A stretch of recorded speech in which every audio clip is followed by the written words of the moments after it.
I was with a girlfriend of mine. We were on a girls' trip. This was probably a couple years ago, flying out to Denver. So we were on Frontier Airlines. Yeah. And yeah, they were really nice. And we bought canned wine. And then she goes, you want another can? And we were like, no, that's okay, that's okay. She still brings them anyway. And was like, it's on me. And she was like, girls gotta stick together. And we were like, cheers. I was like, you want me to pour you? And that flight attendant was Kristen Wiig. It was Kristen Wiig. She said, there's something they're not telling us.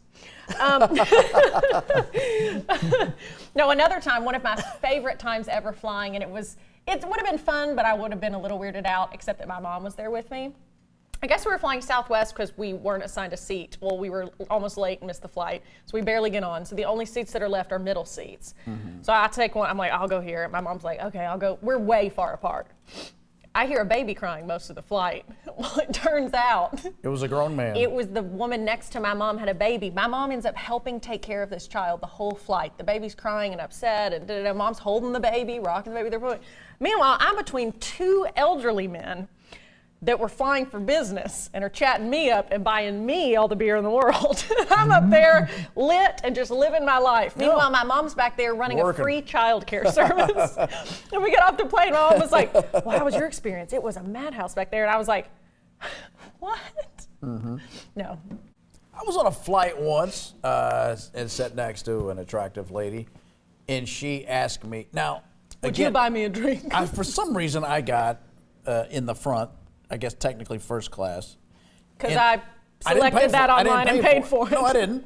And anyway, but the people I'm traveling with are behind me, and they can hear the conversation. And I don't know, I was in a weird mood, but the girl asked me what I did, and I told her I was a bullfighter.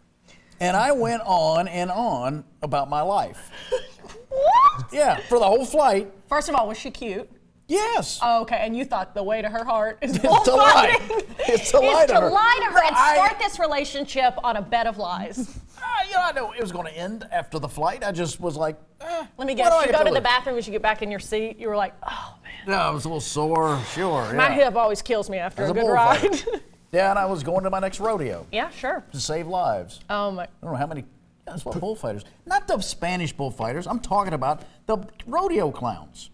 You were a rodeo clown? Yes, but I called myself a bullfighter. I didn't want to. So in your wildest fantasy, you're a bullfighter, but you're not. You're a rodeo clown who tells people. I told her that's a pejorative.